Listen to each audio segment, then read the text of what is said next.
Hello everyone, today in this quick tutorial I'm going to be showing you how we can easily turn off the automatic playing of these videos of applications on App Store.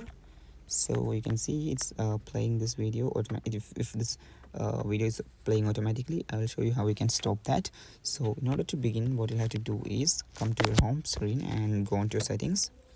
Once you're in the settings application, you have to scroll down till you find the option apps.